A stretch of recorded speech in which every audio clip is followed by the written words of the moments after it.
Deixa eu ver aqui, que horas são?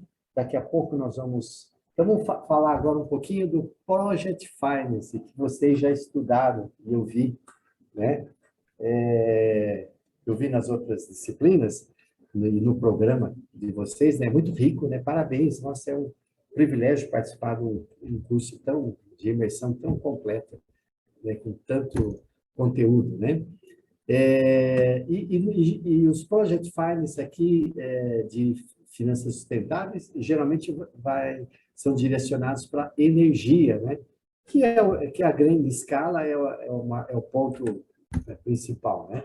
E eu vou colocar um vídeo, que acho que o vídeo fala mais do que...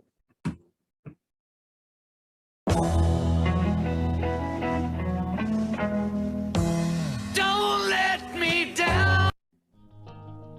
Around the world, renewable energy use is on the rise, and these alternative energy sources could hold the key to combating climate change.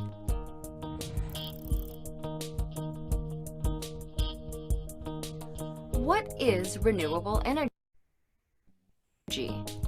Renewable energy is generated from sources that naturally replenish themselves and never run out. The most common sources are solar, wind, hydro, geothermal, and biomass. Over 80% of the total energy consumed by humans is derived from fossil fuels. However, renewables are the fastest growing source of energy in the world.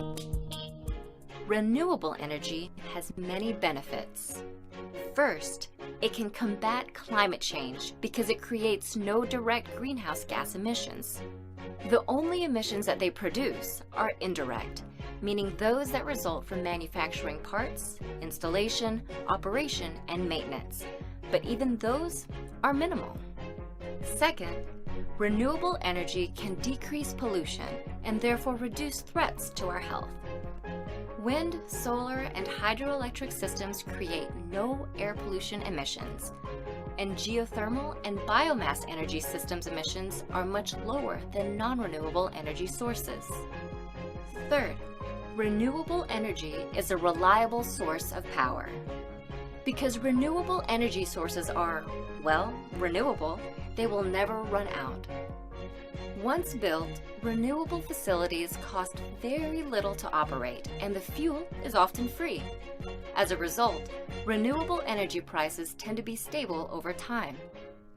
While renewable energy has many advantages, it is not without downsides. It is difficult for renewable energy sources to generate power on the same large scale as fossil fuels. Building wind farms and dams can disrupt wildlife and migration patterns and lead to ecological destruction. Both solar and wind energy are intermittent. They only generate power while the sun is shining or while the wind is blowing. Batteries can store excess energy for later use. However, they are often costly. While renewable energy presents some challenges, it also offers an environmentally friendly alternative to the greenhouse gas emissions and pollution of fossil fuels. And as advances in technology make renewable energy more accessible, affordable, and efficient, an end to climate change could be within our reach.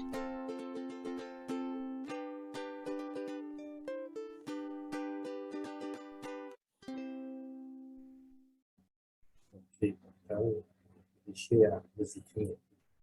Vamos voltar para esses slides. Só me confirme se nós voltamos para o slide, por favor.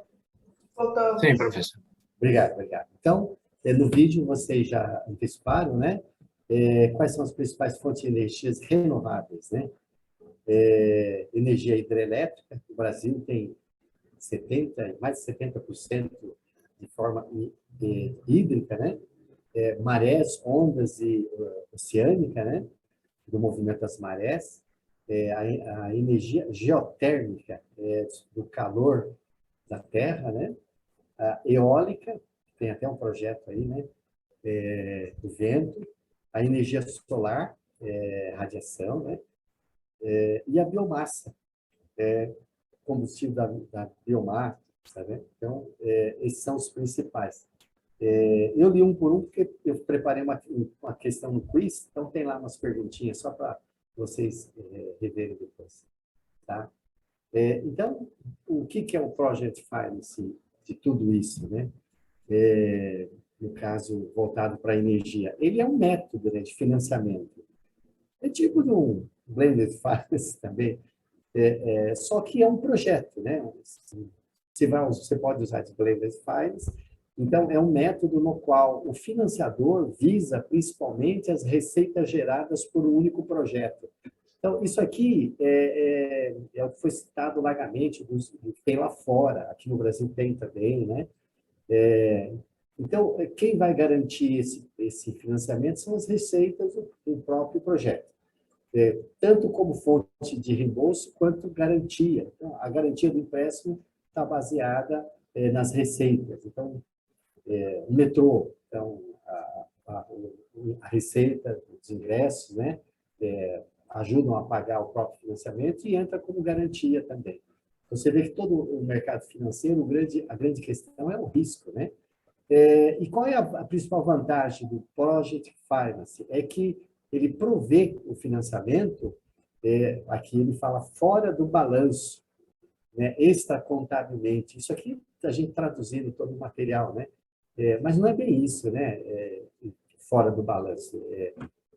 Na verdade, a gente pode entender que não está sendo contabilizado, né? O caixa 2, não é isso. Lógico que não é isso. Ele não está no balanço da empresa. Então, lembra aquela história? Vamos montar uma SP, Sociedade de Propósito Específico. E aí tem o risco, tem tudo. Quem são os sócios?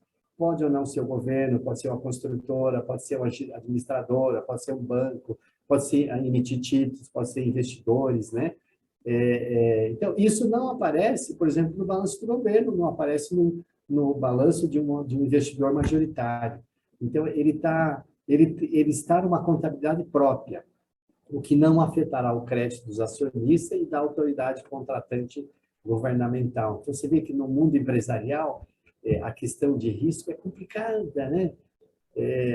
Se tiver alguma licitação, algum problema, né, e aí juridicamente alguém questiona, o Banco Central hoje, na hora, aperta um botão e ele congela todas as contas bancárias de todos os CPFs, de todos os CNPJs envolvidos, né? Então, nesse caso aqui, é uma forma de proteger. Você tem um projeto, é aquele, tá bom? E, de certa forma, todos os participantes assumem um pouquinho do risco, né? Em troca do qual, este obtém uma margem alta do que para os empréstimos corporativos. Então, você vê isso aqui, está sendo discutido, né? Está sendo passado aqui para a gente aprender aqui no Brasil, que já estamos utilizando também. Né? Quais são as principais características do Project Finance? Aqui, empréstimo sem recurso, né? Não é que é sem recurso, é com base no próprio fluxo de caixa do projeto, que a gente já comentou no slide anterior. O extracontábil, na verdade, não está na contabilidade da empresa, por exemplo, do majoritário, do governo, da construtora. Ele está no balanço daquele projeto. É uma empresa individual, né? Você pode até consolidar, mas é uma empresa distinta das empresas envolvidas. O segundo aqui, ó, maximizar a alavancagem. Na aula passada, na terceira aula da semana passada, a gente falou um pouquinho de alavancagem, espero que vocês tenham lembrado, né? No Project Finance, o patrocinador normalmente procura financiar com alto grau de alavancagem. Tá? Muitas vezes, esses cursos são financiados com dívidas, olha, mais de 70%. Tá? Por que o Brasil não tem a cultura de alavancagem? Eu acredito porque nós tivemos um período de hiperinflação muito grande. Acho que a maioria de vocês que estão fazendo esse curso, acho que nem sabe o que é, não viveu a hiperinflação, né? Eu tive época que, quando a gente recebia o salário na empresa, ninguém trabalhava, porque você tinha que estar aplicando, não sei o quê, compra dólar. Se você chegasse lá, depois das 4, fechava a compensação bancária, você já perdia não sei quantos %, né? Então, era uma inflação, assim, chegou a ser acima de 1000%. Você vê o que está acontecendo na Venezuela, né? Então, aqui, o Brasil está aprendendo a fazer a alavancagem. No Brasil, as empresas grandes começaram a fazer, acho que a Brahma Antártica foi uma das primeiras. Ela fez uma coisa que o mercado não entendeu no início. Ela captou bastante recurso, empréstimo em dólar, relativamente taxa bem barata. E ao invés de pegar esse dinheiro e aplicar na fábrica, nos recursos, nos estoques, não, ela devolveu o capital próprio do sócio. Eu nunca tinha visto isso na prática, só tinha visto isso em livro, né? Então, ela devolveu o capital, pagou todos os dividendos, ou seja, ela mudou, ela aumentou a participação do capital de terceiro, né? Dívida em relação ao capital próprio. E o que aconteceu com isso? Nós vimos no exercício na semana passada, o que acontece quando você aumenta o capital próprio, ele tem um custo menor do que terceiro, né? Ele tem um custo menor, aí diminui o WACC, aumenta o valor agregado, aumenta o valuation e, consequentemente, estimula o aumento do preço das ações. Então, isso aqui é a alavancagem, e eu estou insistindo aqui com vocês, talvez isso que a gente tenha que vender, principalmente para os pequenos empreendedores, né? E lá fora, essa visão de um país, uma economia mais sólida, né, há mais tempo, isso é natural. Eles vão abrir uma empresa, algum negócio, dificilmente eles colocam dinheiro próprio. Se deixar, colocam $1 simbólico. Por quê? Porque era cultura. Não, nós vamos buscar dinheiro de banco. Tá bom? Número 4, empréstimo é garantido pelos ativos do próprio projeto, pelas receitas do mesmo como garantia, né, que nós já falamos também. E 5, maximizar os benefícios fiscais. Então, tem benefícios fiscais que sejam utilizados pelo patrocinador. Então, simples fatos de usar capital de terceiro, no Brasil, nos Estados Unidos, na Alemanha, a legislação tem benefícios fiscais de imposto de renda. Então, se a empresa distribui dividendos, não é despesa dedutível, você tem que pagar imposto de renda em cima. Se você distribui juros, esse juro é uma despesa dedutível, diminui o lucro tributável e paga menos imposto. Então, esses são os argumentos que está por detrás do Project Finance, né? Começou lá no Canadá, né, as grandes obras públicas, foi para os Estados Unidos, você lembra que a gente já comentou ali, aqui, a Disneyland em Orlando, aquelas hotéis, estradas, não foi o governo que construiu, né? Foram Project Finance. Imagine usar isso aqui no Brasil, né? Então, na minha opinião, primeiro tem que tirar o medo, esse conceito de alavancagem, né? Do medo, principalmente do pequeno empreendedor, de pegar dívida. Você está muito endividado. Os analistas de créditos, até bem pouco tempo, quando aumenta o índice de endividamento, ele desconta ponto na avaliação, né? Mas é o contrário, né? A alavancagem, ele provoca um efeito positivo. É claro que tem todo um outro contexto envolvido, ter transparência, ter relatórios bons, ter auditoria, né? Certificação, etc, etc. Tá? O que normalmente é financiado, né? E quem está envolvido? O Project Finance é comumente usado como um método de financiamento em indústria de capital intensivo. Então, é bem a área de vocês aí de infra, né? Para projetos que existem grandes investimentos de fundos. Então, exemplos, energias renováveis, no caso, né? Projetos de transporte, usinas, termoelétrica, carvão, gás também, né? Projetos de produção de petróleo e gás, usinas petrolíferas, refinarias de gás, e parcerias público-privada, né? Qual a diferença de PPP e Project Finance? Quase, no meu entendimento, né, eu confesso que não tenho uma vivência muito grande, né, em grandes projetos, um ou outro, às vezes só estudando o caso, né, mas um Project Finance não necessariamente pode ter a participação do governo, né. Então, o PPP é um Project Finance, nem todo Project Finance é um PPP, mas você viu que eles têm os mesmos princípios. Tá? E principais tipos de estrutura contratual, né, de um Project Finance. Aqui é mais para comentar com vocês, né? Então, aqui, ó, building, construção, leasing, arrendamento e transferência. Ou seja, você constrói, arrenda e transfere o produto final, o projeto, para alguém, né? Ou o governo, que é o BLT, né? Aí tem aqui, ó, BOT. O que é o O aqui? Então, você pode operar também, pode operar. Aí tem aqui BOTT, tem dois aqui. Então, além da transferência, tem o treinamento, mais um T de treinamento. Então, você fez a obra, então você precisa treinar, às vezes é uma obra nova, né? Tá o treinamento. E o BOO, Building, construção, posse e operação. Né? Toma posse e operação. E o BTO, acho que já é o contrário do BOT aqui, né? Constrói, transfere e opera. E aqui, constrói, opera e depois transfere. Né? Então, você vê que quantas possibilidades. Né? Eu assisti algumas aulas do outro professor, para aprender um pouco mais também, né? E vocês, muito rico em detalhes, né? de projetos, né? E principalmente a legislação envolvida. Aí. E o outro é o MOT, é a modernização. Então, tem modernização, operação, transferência e hipótese. Então, você vê quantas alternativas tem de Project Finance, né?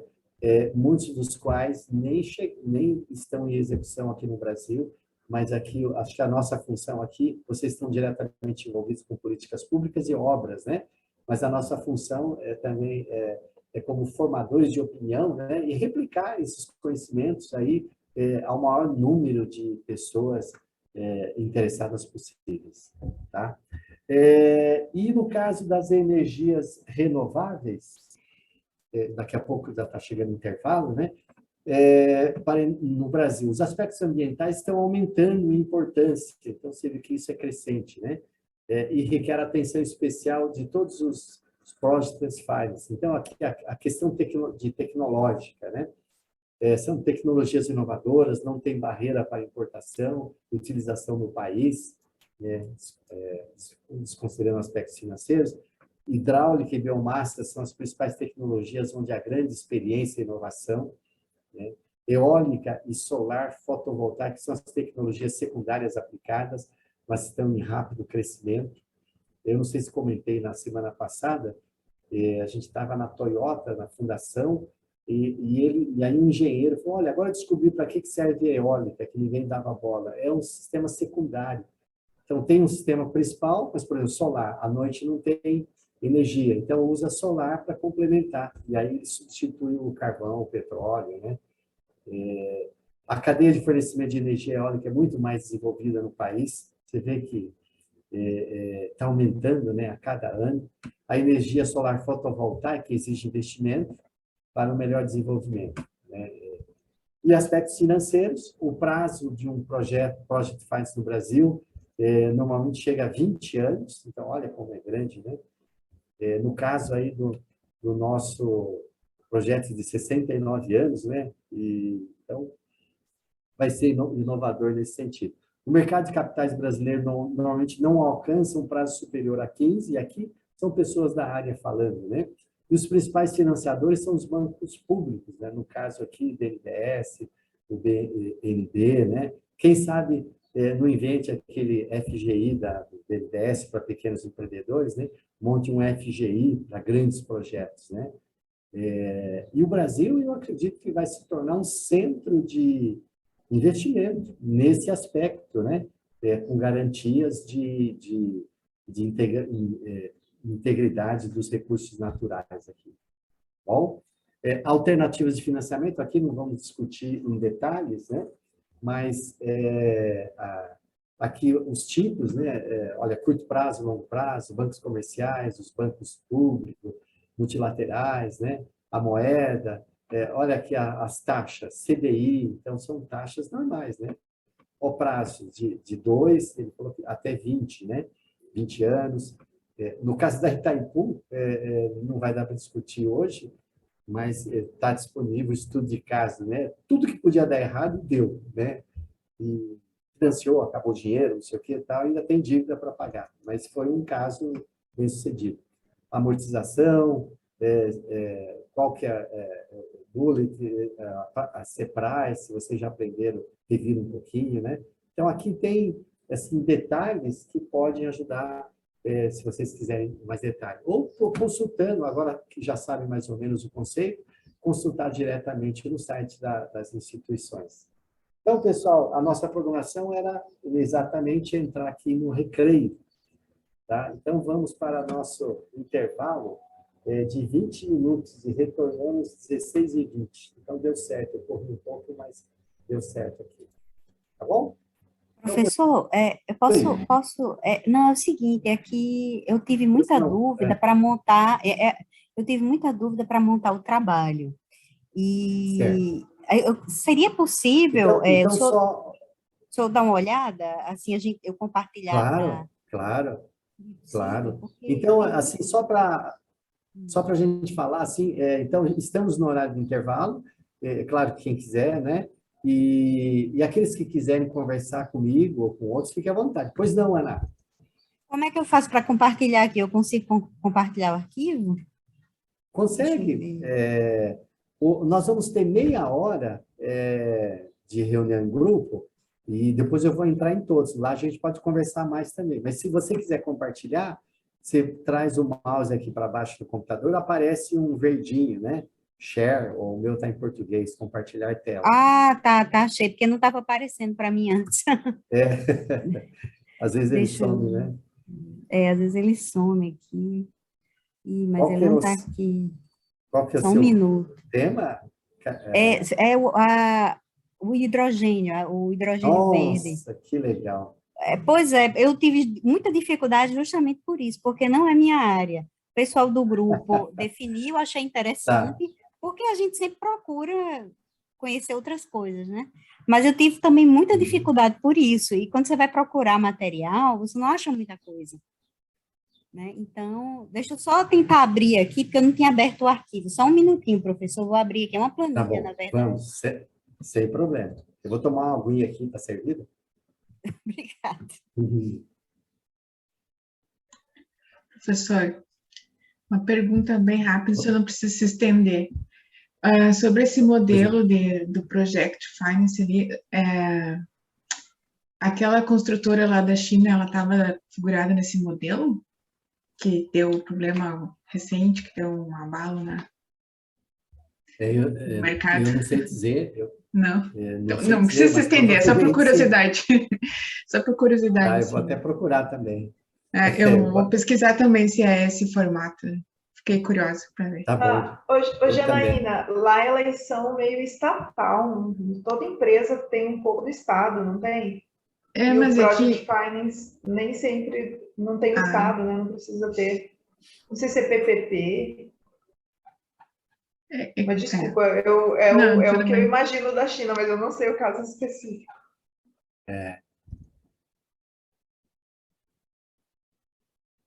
Professor, dá para ver Estou a vendo. tela? Então, aqui Tá, eu montei um negócio bem simplificado, não botei slide nem nada, né? certo, Porque certo. Realmente eu fiquei com dúvida. Então, assim, o Tá, objeto, ele seria justamente a produção de hidrogênio verde.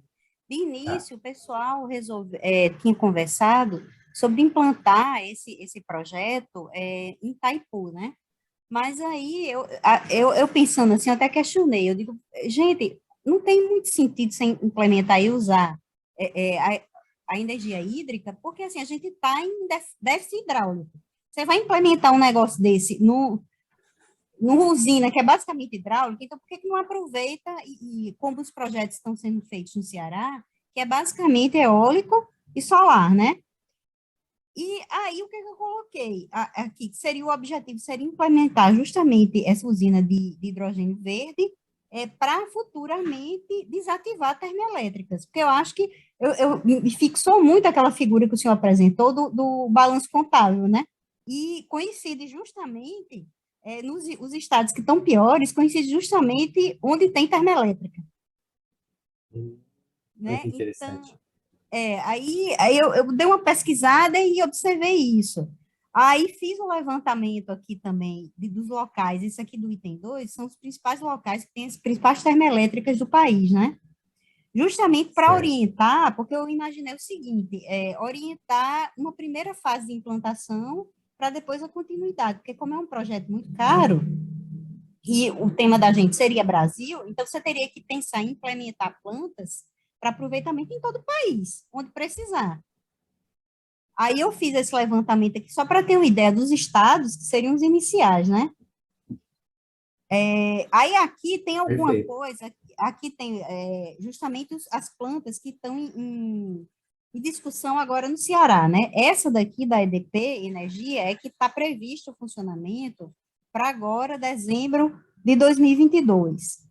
A minha dúvida aqui com relação é a questão de produção. Como eu não conheço bem essa questão do hidrogênio verde, quando eu fui ler o que é que se iria produzir, aí qual é a informação? Eu vou implantar uma planta que vai custar 41,9 milhões, com uma capacidade de produção de 250 newton metro cúbico hora gás.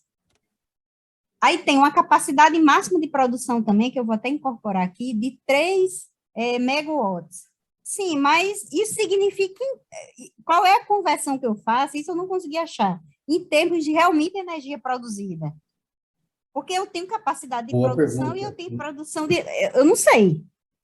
Porque para a gente ter... Me incomoda muito fazer uma estimativa de parâmetros sem ter pelo menos uma ideia real assim, isso aqui custa, vai produzir isso aqui vai gerar quanto de energia, para eu poder quantificar com base na tarifa. Tá. Você vai quantificar usina por usina? Não, o que é que eu Planta por pensei? planta? Não, o que é que eu pensei? Como no Ah, tá. Ceará já tem se dimensionado aí expectativa de investimento, né? Como no Ceará já tem essas expectativas de investimento, é basicamente privado, né? Então, imaginei esses estados aqui como uma primeira etapa. Por quê? Porque eu tenho uma disposição grande de energia eólica e solar.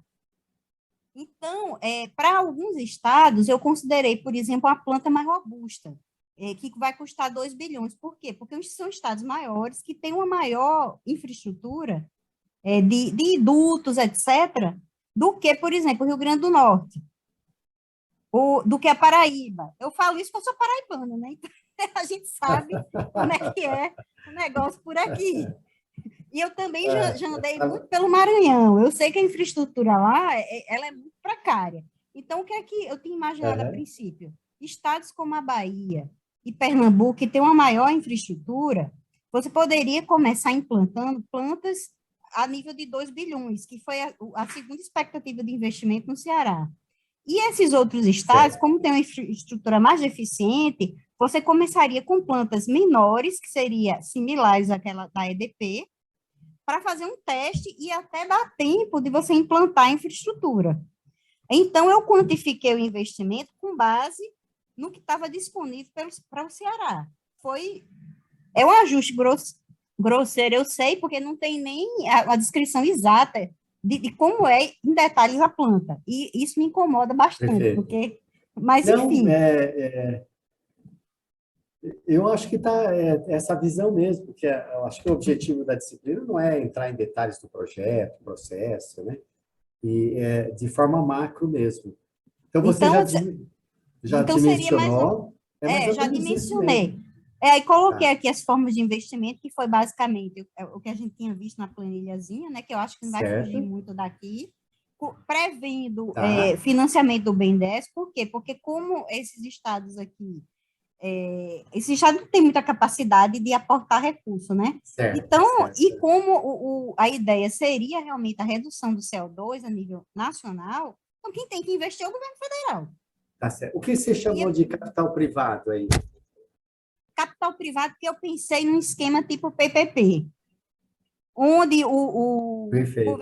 onde o governo federal tivesse um investimento, seria quase meio a meio, seria tipo Tá bom, 51%, seria tipo 51% do governo federal e 49% do capital privado. Perfeito, perfeito. Ou se quiser alavancar, uma parcela melhor do capital próprio, né, que você chama de privado, de governos, e aí entra, não sei se é governo federal ou os governos estaduais, e depois você, BNDES, títulos verdes, financiamentos verdes, você pode atribuir um valor aleatoriamente. Acho que o objetivo é só mostrar a alavancagem, né? E pode criar uma empresa, como criaram a Itaipu, por exemplo, né? Pode criar uma empresa nacional que gere todos esses projetos no país todo, nesses estados todos, né? Eu imaginei que cada estado, na verdade, ele tivesse que montar Porque, assim, como é uma coisa muito macro, muito grande, vai ser muito difícil você criar uma empresa ou uma sociedade de propósito específico É, apenas para gerenciar tudo isso. tá Então, certo. então imaginei que cada estado fosse ter Faria uma sociedade de propósito perfeito. específico, e essa sociedade de É, propósito específico, de repente, vamos dizer, se reportasse a outra, ou um é, ministério, ou podia alguma fazer coisa assim. uma sociedade de propósito específico, hold e várias holdzinhas, né? É, Mas legal, perfeito. Só eu imagino, não dá eu imaginei para, na isso. apresentação de amanhã, não dá para Uhum. entrar em tantos detalhes, senão a gente vai gastar umas 2 horas explicando, né? E eu vi depois aqui que você já fez as análises, maravilhoso. Se Tá você vê, ó, aqui, 4 milhões é o essa outra projeto. planilha, né? Eu fiz, assim, o que me incomoda é isso aqui, ó, esse valor aqui. Como eu falei para o senhor, como a gente não tem ideia, isso, sinceramente, eu Tá bom, pesquisei sem problema. demais, mas isso aqui me Certo. incomodou, porque assim, Tá. você acaba que você sai mexendo no valor para o negócio da viável, é um negócio meio. Tá certo. Não, a primeira ideia é assim mesmo, né? E é o objetivo aqui, é mais conceitual do que a precisão dos números, né? Agora, Aí, ó, o aí investimento, os os impostos eu impostos, coloquei mais ou menos aqui, eu embasei nos impostos do Ceará, porque eu vi que ele certo? está ali mais ou menos na média, Tá. né? Bom, então assim, então essa parte aqui que eu tinha dúvida é mais ou menos isso. Tá. Desce um pouquinho para ver esses outros números, a análise de retorno de investimento. Nossa, que legal, né? Você já conhecia essa linguagem? EBITDA, EBIT, E tudo? conhecia um pouco. Essa sigla aqui para mim foi nova, mas eu já conhecia vamos dizer assim, a fundamentação, né? Mas eu nunca Legal. tinha no Plato. Isso aqui De- realmente. Desce um pouquinho mais, eu estou curioso aqui, ó, o ROI, o custo capital 11, legal. O ROI 21 dá um resíduo de 10, e dá um EVA de 400 e É, um MVA de 3. Então, você vê, investe 4, vale 7. Então, é isso aí. é. Então, aí, se você convence qualquer investidor, qualquer analista de crédito, né, até bancos de fora vão querer botar dinheiro aqui. Legal, parabéns, parabéns, Pois é. obrigado. Aí, assim, outra dúvida que eu tive foi na montagem desse relato integrado aqui. Tá, tá, Quando eu vi o modelo que o senhor colocou lá sobre o Brasil, aí eu fiquei em dúvida, eu certo. tenho que montar isso para o Brasil ou eu tenho que montar isso para o projeto? Porque eu tinha montado para o A minha projeto. sugestão é você pode montar para o Brasil, né? Porque o tema é Brasil, né? Assim Uhum. como cada um põe o Brasil, aí você escolheu um projeto, né? Aí, se você quiser falar um pouquinho de Brasil, né? Da dimensão, é sempre bom, né?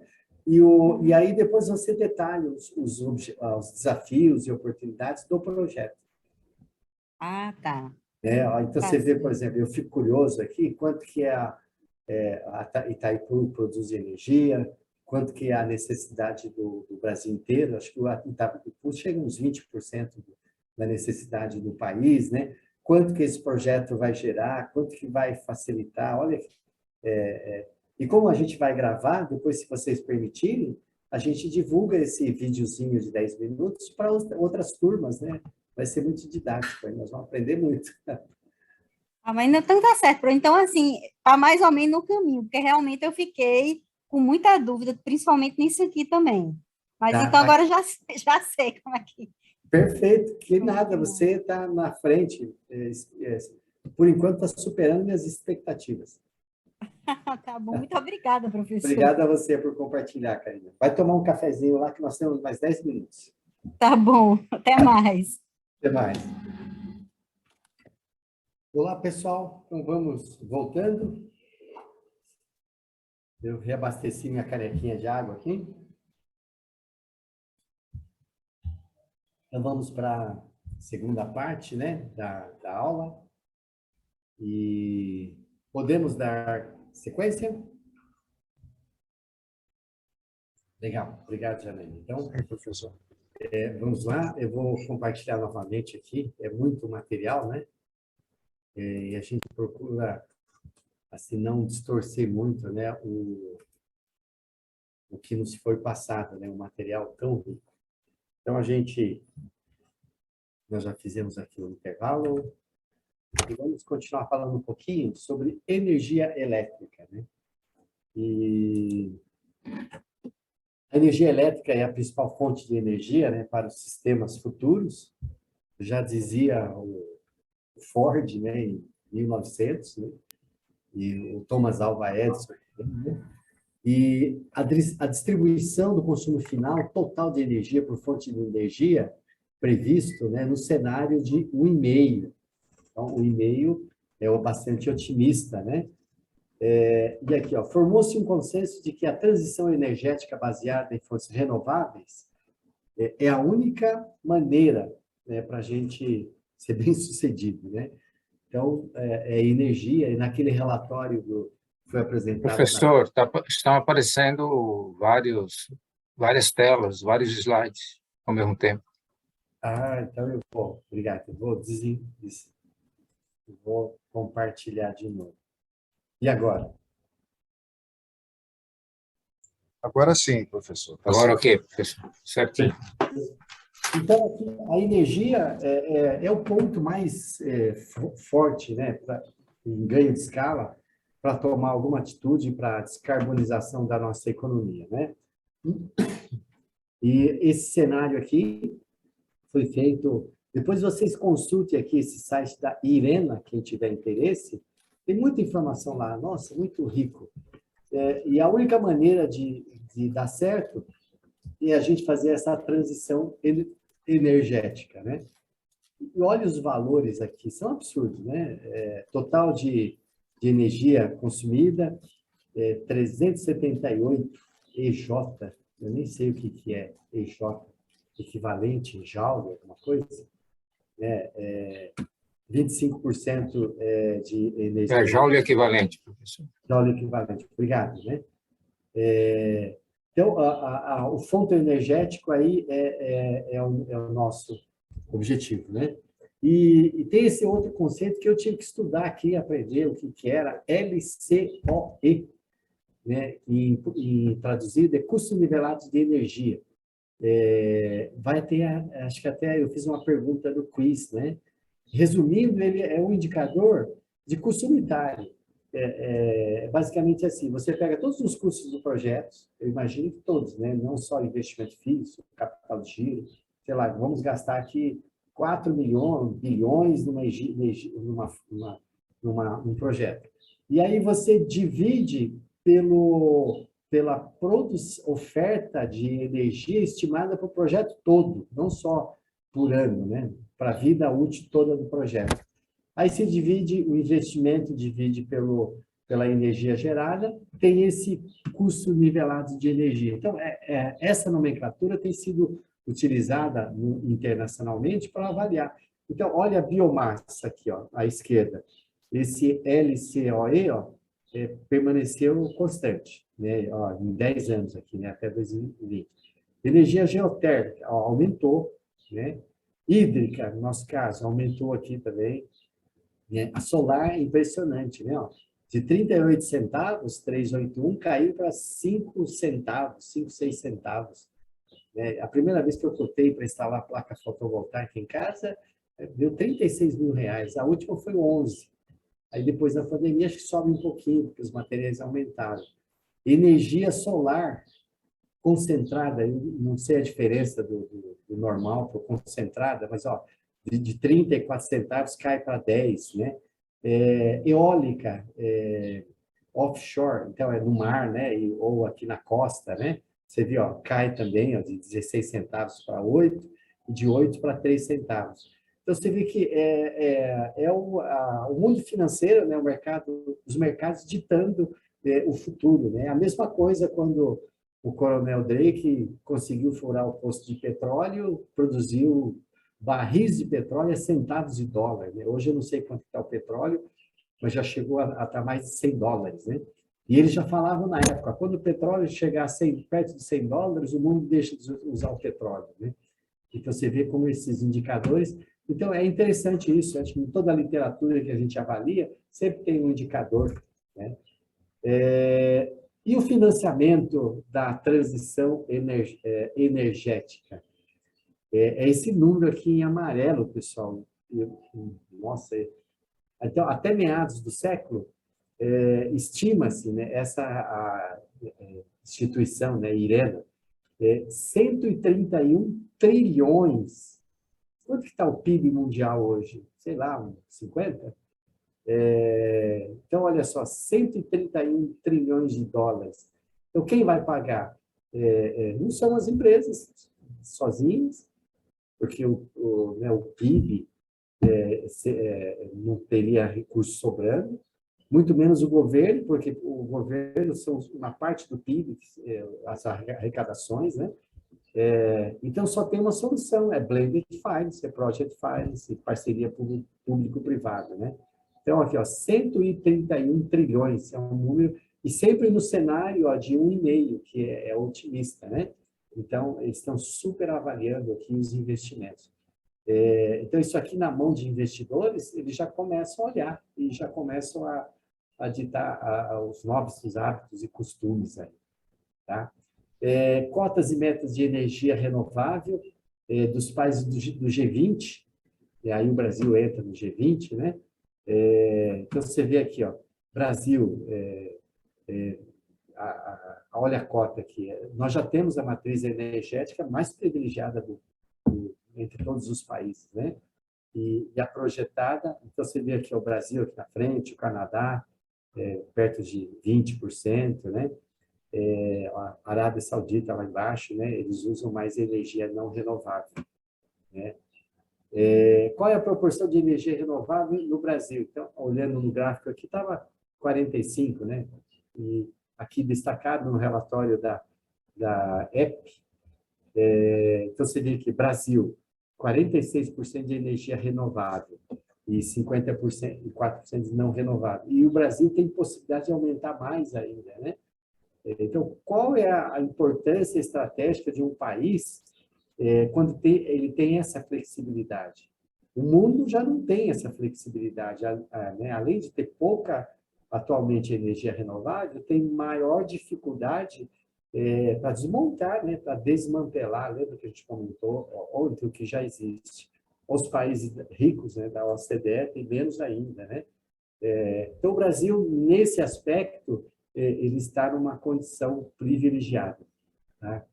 Então, por isso que eu estou curioso amanhã, acho que as discussões, é claro que falta tempo, né? Mas no sentido de sempre tornar o Brasil a próxima grande potência verde, econômica, social, ambiental e governança. Tá? Faz parte do programa, falar um pouquinho da PPP. Eu vi que vocês viram mais detalhes nas outras disciplinas, né? Então, acho que dispensa muitos comentários. As PPP são formas de cooperação, né, entre autoridades públicas e setor privado. E eu olhei, e tem a legislação também, então é muito parecido com o Project Finance, né, juntar as forças, né, cria uma nova empresa, uma sociedade de propósito específico, né, e talvez o que é o meu entendimento, um PPP e um Project Finance qualquer, é que aqui necessariamente tem a participação do governo, né, com transferência do bem ou não, né, aí tem todas aquelas características. E a comparação dos dois, né, PPP e Project Finance, a PPP, somente projetos do setor público, o Project Finance, aqui pode ser os dois. A PPP, o interesse público prevalece sobre o indivíduo, não sei se hoje é exatamente assim. No Project Finance existe a equivalência, né? No caso da Fundação Amazônia, que eu participo, assim, eles têm um grau de independência muito grande, né? Isso é muito bom, não fica engessado. A PPP pode até mesmo não haver fluxo de caixa, ou pode ser parcial, insuficiente, papapá. E o Project Finance é um projeto estruturado de fluxo de caixa, você faz uma análise bem empreendedora. Agora, na minha opinião, nada impede que uma PPP pura você faça também isso. É claro que se houver possibilidade de reserva do governo bancar alguns riscos, né? Mas se você conseguir elaborar um projeto que seja autossustentável, melhor para todos, né? A PPP é aplicável em todas as áreas do setor público. O Project Finance é ideal em atividades públicas com retorno viável e monopólio legal, natural, né? O PPP, os parceiros privados assumem total responsabilidade pela conclusão do projeto. né?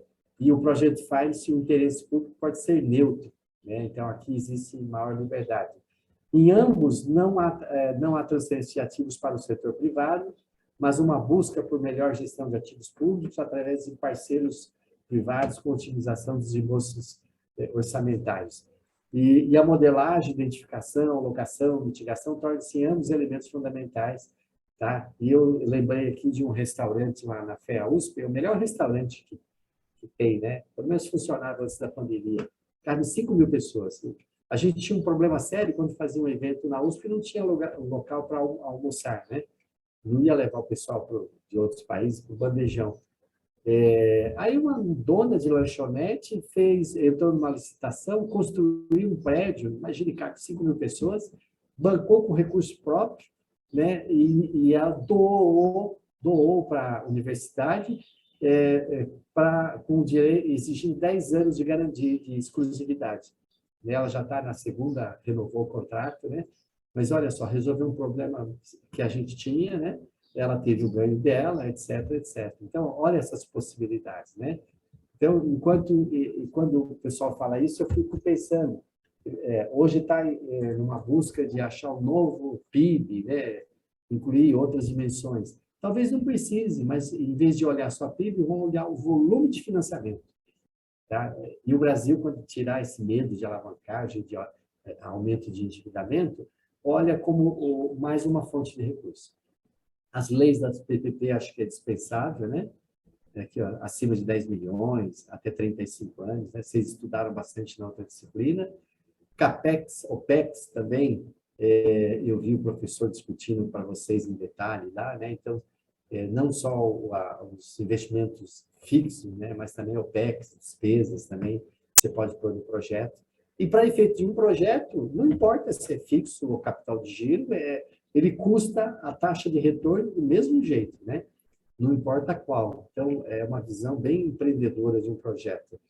E aqui, pessoal, não vamos discutir, né? No curso original, nós ficamos aqui uns 15 minutos discutindo esse caso da Itaipu.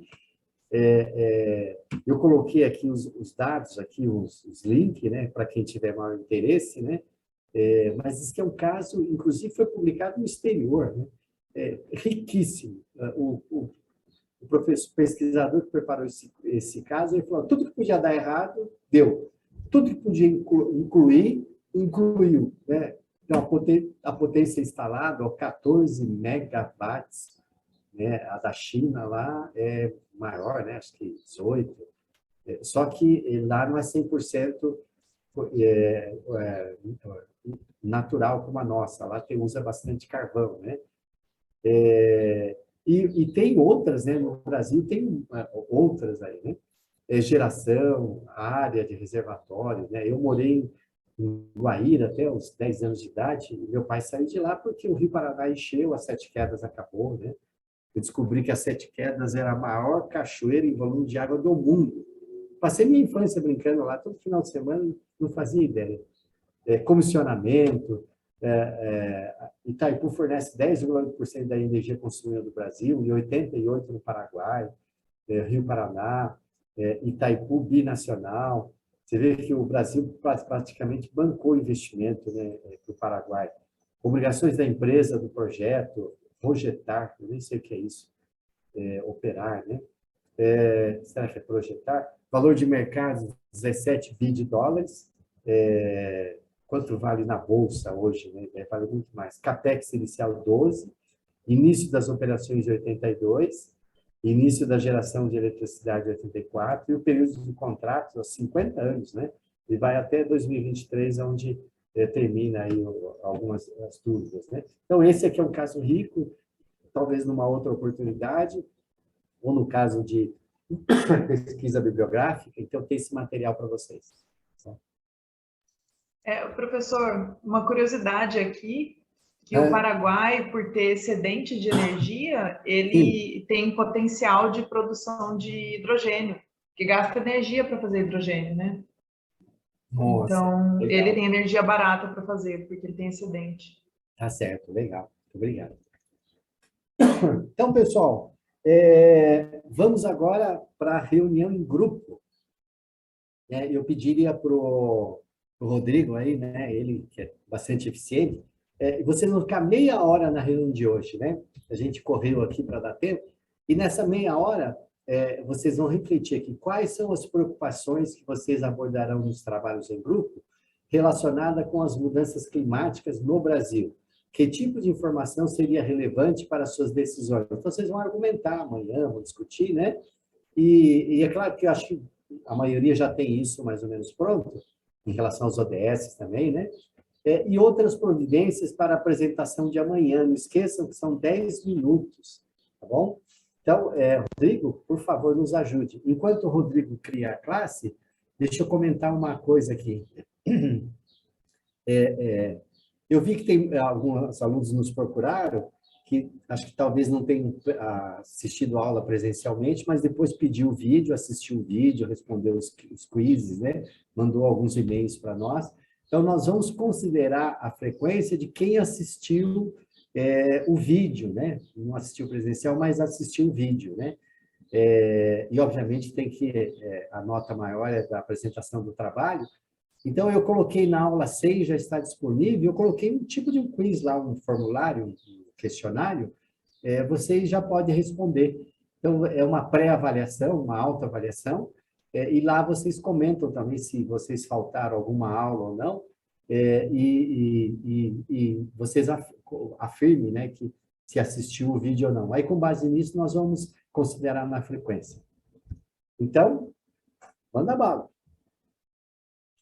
Pessoal, salas abertas. Os que não conseguirem entrar, só me digam o nome do grupo e eu coloco, tá?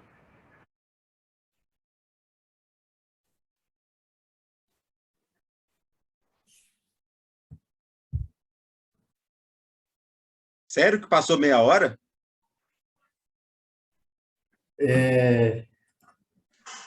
Eu também Não foi rápido demais, pessoal. Como dizia um amigo meu, foi meia hora num relógio pequeno, né?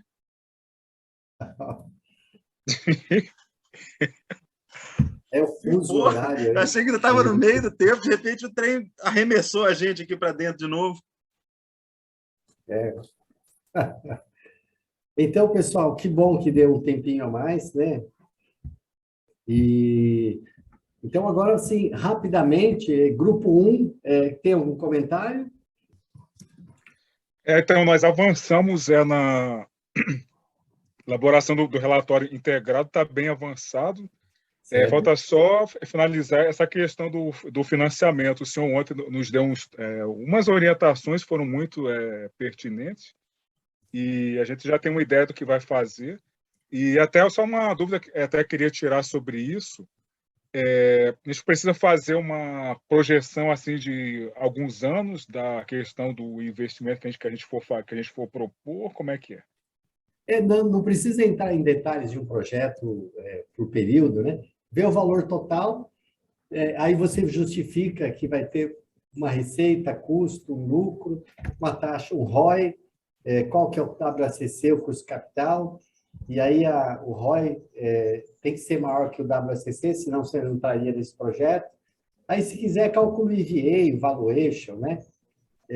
Que nem o grupo de hidrogênio que eu conversei com as meninas, investe 4 milhões e vale 8, vale 7, né? Quase 8.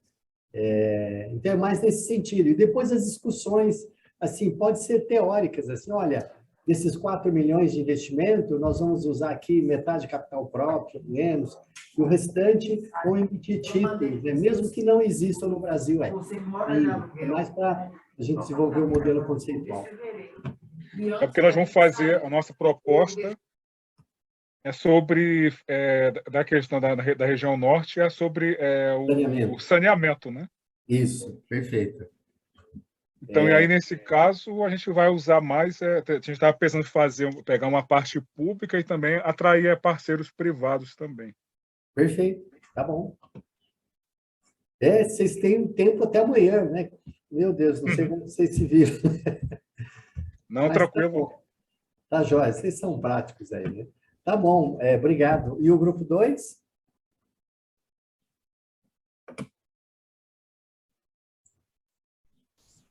Grupo 2 é o maior grupo. Nós temos sido poucos aqui, Bem, professor. diante do silêncio, deixa eu me pronunciar. A gente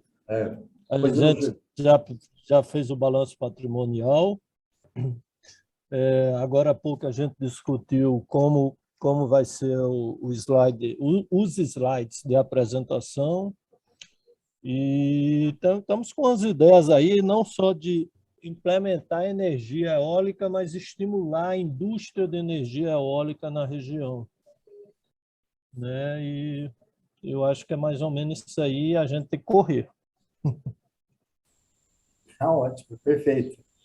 Tá bom. Júlio, só um minutinho, professor. Tem como a gente aproveitar o professor e perguntar aquela coluna direita que estávamos em dúvida, acho que o terceiro slide, Cleiton? Claro. É porque eu não estou com o slide aqui. Tá. Mas acho até que vai coincidir com a minha dúvida, Cícero. Que é a entrada, aí tem ali o miolo e a saída, que é uma replicação da tabela inicial. Este. Professor, estas saídas aqui, exatamente, qual é a ideia? Aqui, esse quadro é opcional, né? Mas vai entrar recurso e aqui, digamos aqui no clube, entra o dinheiro da mensalidade, o metrô, as taxas do metrô, e aqui ele entrega o quê? Um preço justo da tarifa, do preço, né? O capital produtivo, vai entrar aqui os prédios, máquinas, tal, e aqui envolve o quê? A estrutura de geração de energia. Então, mas aqui, isso é mais à esquerda, não, professor? Na verdade, os dois têm a ver, né? Só que na visão tradicional é uma entrada só, insumos. E no final, e a saída é uma saída só, produto ou serviço. E aqui, na medida do possível, se vocês conseguirem abrir em outras dimensões, não só o produto, mas humano, social, né? Talvez, não sei se dá tempo, mas refletir até os ODS. Você está entregando um produto, mas você está entregando uma energia justa, que é um dos ODS. Você está gerando saúde, bem-estar, né? Aqui não é obrigatório, mas se conseguirem colocar, é muito interessante. Professor, é uma espécie de antes e depois, assim? Ou, pelo menos assim, em termos de capital financeiro, produtivo, intelectual, o que você coloca no projeto e o que você obtém, é isso? Isso. O projeto financeiro, para calcular o ROI, é só monetário. Investiu tanto e vai sair tanto de serviço ou produto. Agora, esse serviço não é só serviço, ele pode ser satisfação intelectual, humano, social, natural, bem-estar, pode recuperar CO2, né? E pode contribuir com aqueles 17 ODS. Tá. Tá bom? No slide anterior a esse, desculpa se eu furei a fila de alguém aí, mas é porque não. Já estamos na conversa mesmo. Nesse caso aí, meu grupo é região Sudeste, eu tenho que fazer esse retrato aí da região Sudeste, certo? Isso, da região. E naquele outro slide, que estava na tela antes desse, mas que vem logo depois... Você vai fazer um retrato da região Sudeste e, assim, bem simples, e não tem os desafios. Os desafios você poderia colocar os principais projetos. E aí você vai identificar no caso seu, acho que é aquele trem de grande velocidade, né? Pois aí eu vou passar a falar do capital humano, intelectual, financeiro do projeto no slide seguinte, certo? Pelo menos eu entendi assim. O slide seguinte e esse, eles têm a ver, né? Mas pode fazer na melhor forma que vocês entenderem, não tem nenhuma regra fixa.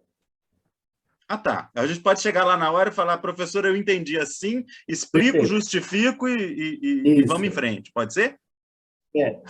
Assim, o que eu imagino, né, o produto final, que mais vai impressionar, é você mostrar que é um projeto legal, interessante, viável economicamente e que vai ajudar a estabelecer as metas dos ODS, né? Bacana. E é isso daí. Vocês vão convencer. A gente vai comprar o projeto de vocês. Só para lembrar, os ODS estão no slide de qual aula mesmo? Em todos. Todos, né? Em todos. Não, tudo bem, eu acho lá. Lá tem lá extrema pobreza, agricultura, a energia, a água. Na verdade, assim, todos os problemas ambientais e sociais estão lá. Tá, bacana.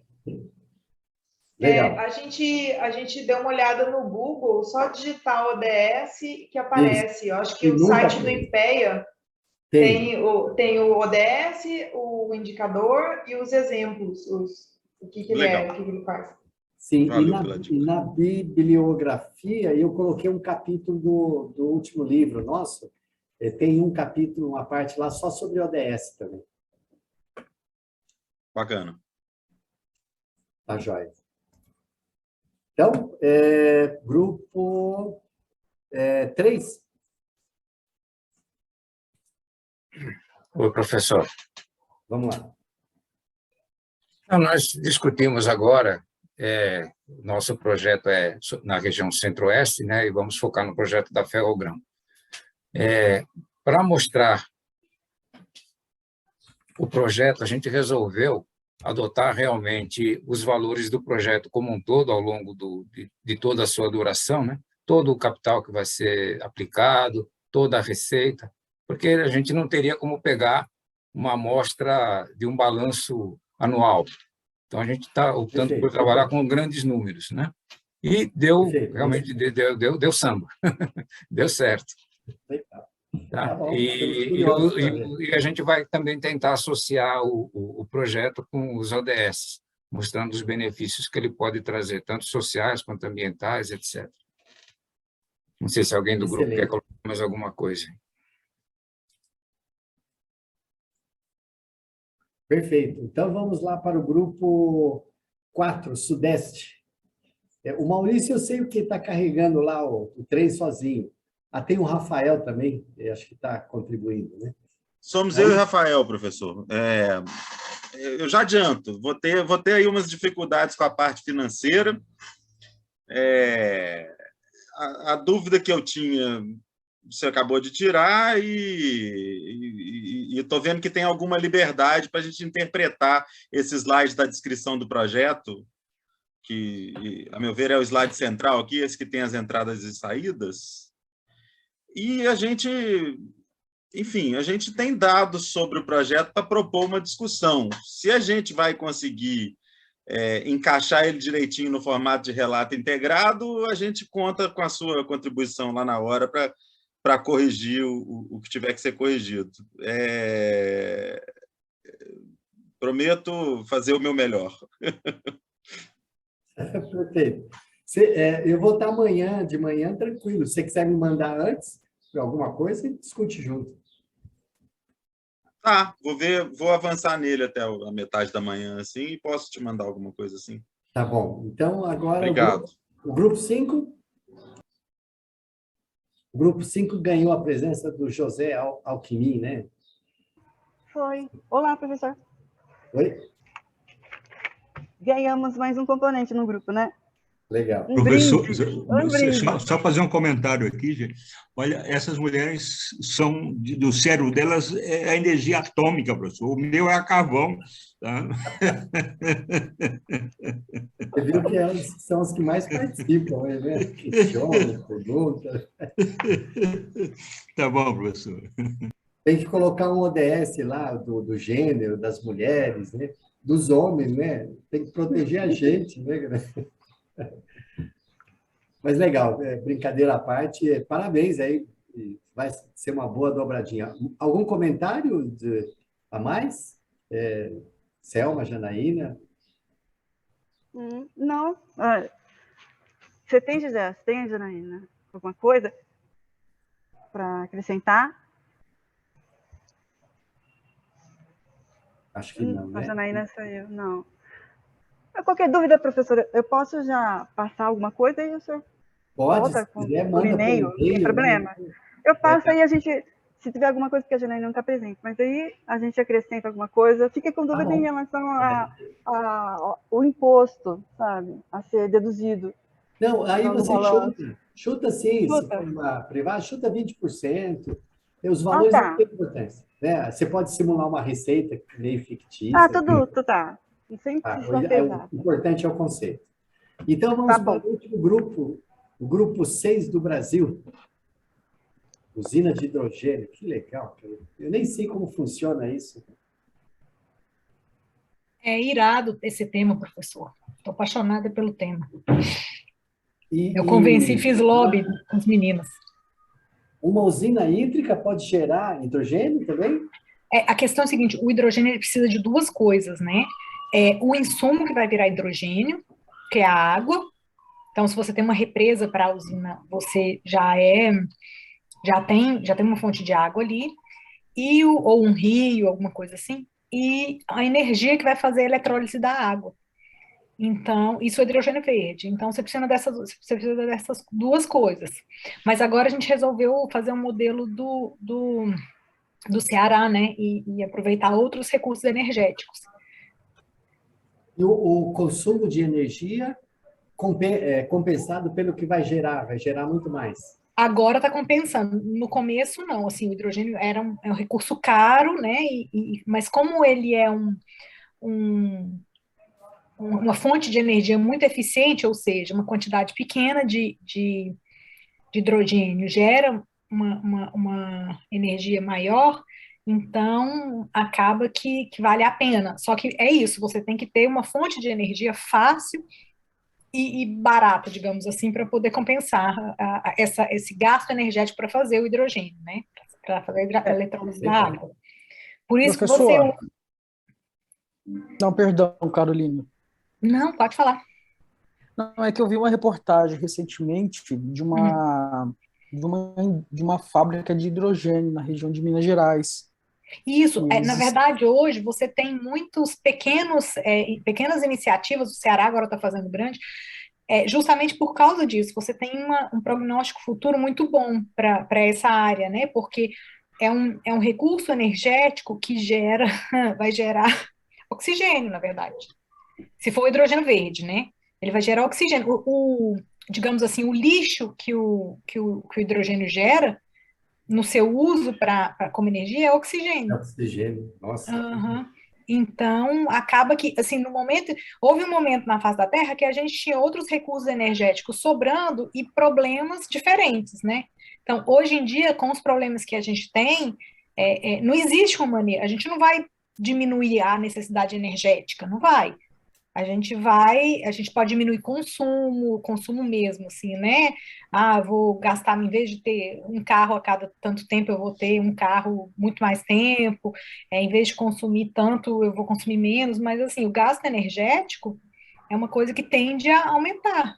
Exatamente. Então, a gente precisa encontrar maneiras de suprir essa demanda dessa maneira, assim, né? Então, você tem hoje países que investem muito nessa questão, inclusive a Alemanha. No Brasil, os projetos, a Alemanha, a GIZ está que é a Agência Alemã de Cooperação, ela está em todos esses projetos, essas discussões.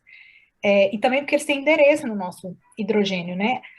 Como eu sou do MDR, uma das discussões que a gente tem lá é qual o impacto do uso da água para a produção de hidrogênio verde na segurança hídrica, já que você tem a ANA que controla o paga da água, né? Então, isso é uma questão que a gente está aprendendo agora, está correndo atrás agora, para saber se o impacto, em princípio, é baixo, mas a gente precisa de uma medida. Mas esse projeto que eu vi, Carolina, ele utilizava a superfície do espelho d'água para capturar energia solar que era transferida para uma fábrica de hidrogênio e que era armazenado também naquela região, na mesma região onde você tinha a represa, que na verdade era uma PCH, né? Uma pequena central hidroelétrica. Como eu não sou engenheira, eu não sei te dar detalhes específicos com relação a isso, a iniciativas mais inovadoras e tudo. O que eu sei é que você precisa de uma fonte, da fonte do insumo para a energia, do insumo para o hidrogênio, né? O hidrogênio é classificado por cor, pelo tipo de insumo e de energia que ele usa. Então, você tem Carolina, o hidrogênio... Você já começou a sua apresentação hoje, né? Não, amanhã eu estou atrasada de novo, professor, por causa de outros compromissos, então não sei. Mas, assim, O verde, né? Então você tem o azul, o cinza, esses outros, o cinza, ele pega o carvão, a molécula de hidrogênio do carvão, que é um hidrocarboneto, mas aí ele gera CO2 quando ele faz essa quebra. Então, não serve muito. Então, você precisa de um insumo, no caso, a água é esse mais limpo, né? É por isso que ele chama verde. E você precisa de uma fonte de energia. Se eles conseguem tirar a energia, que é uma coisa que eu nunca tinha ouvido falar, do reflexo da água, do sol na água, é uma coisa muito legal. Assim. Na Alemanha, você tem plantas associadas a vários... Gente, esse é meu filho gritando, tá? Desculpa. Vocês têm plantas associadas a vários tipos de energia. Então, você tem ali uma fonte hidráulica, que eles têm menos que a gente, uma fonte, vários espaços com usina eólica ali, às vezes até dentro da água mesmo, para ganhar ali o espaço. Do lado, você tem solar, eles gostam muito da eólica, né, porque ela não para hora nenhuma. Aí, ali, você tem a usina que captura essa energia. Você tem a parte da usina que captura a água, a que faz a eletrólise, a que distribui uma parte desse hidrogênio por cano de gás para ser usado para célula combustível para transporte urbano, essas coisas, ou espécies de pilhas, né, que vão usar essa energia para produzir, esse hidrogênio para produzir energia. Você tem outras que transformam ali mesmo o hidrogênio em energia elétrica e distribui pela rede elétrica. Você tem outro espaço ali que usa esse hidrogênio para misturar com o CO2 capturado da atmosfera e transformar aquilo ali em um biocombustível, uma gasolina sintética, por exemplo. E aí, ou seja, você vai gerar carbono, mas você captura também nesse processo. Então, ela é melhor do que... Exatamente. Mas isso é tudo... são processos que estão começando a tomar forma, porque eles ainda são muito caros, porque eles são inovadores demais, então você precisa de que todo o resto do país e de outros países consigam se adaptar àquilo, né? A gente estava fazendo agora nossos desafios, né? E aí é isso, a gente não produz essas células a combustível, a gente não até onde eu sei, não faz essas coisas. Mas vou deixar meus colegas falarem também agora. Tá ótimo. Não, tá bom, você já falou por todas, a gente tem 2 minutos. Eu vou compartilhar aqui a tela, só para a gente encerrar essa parte, depois se quiser continuar batendo papo aí, né? Professor, faltou só uma coisa do hidrogênio que eu esqueci de falar. Uma das coisas que mais encarece a agricultura é fertilizante, né? E, assim, uma das maneiras de usar o hidrogênio também é você capturar, de alguma maneira, o nitrogênio, transformar aquele nitrogênio com o hidrogênio em amônia e fazer uma amônia sintética também, e isso tende a diminuir o custo dos alimentos, por exemplo. Nossa, impressionante, é melhor que o petróleo, quando descobriram em 1950. Pois é, de repente a gente está diante de um novo paradigma, né? Parabéns, eu estou curioso para ouvir muito mais amanhã. E só para a gente respeitar o horário, depois a gente continua, eu já tinha comentado, tem 2 assuntos, fintech e blockchain, não daria tempo mesmo que eu quisesse, né? O que é fintech? A tradução aqui é financeiro e tecnológico.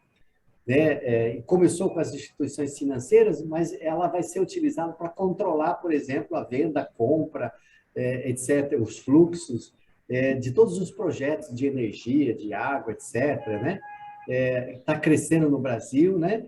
E outra coisa, o blockchain, eu não tenho conhecimento técnico, mas a gente teve que estudar naquele curso, né? São as relações em blocos, né? Eu tenho um meu sobrinho, uma molecada, e diz que o blockchain mais a fintech, vocês vão conseguir controlar, né? Sem ter que abrir uma empresa, sem que ter uma participação grande de consultoria, de governos, né? E aqui tem exemplos, por exemplo, a cadeia de transporte, vocês podem olhar, pesca sustentável, pelo próprio aplicativo. A gente, na Embrapa, desenvolveu um aplicativo que ele controla se tem desmatamento, se tem gado, se tem árvores, se tem culturas rasteiras, né?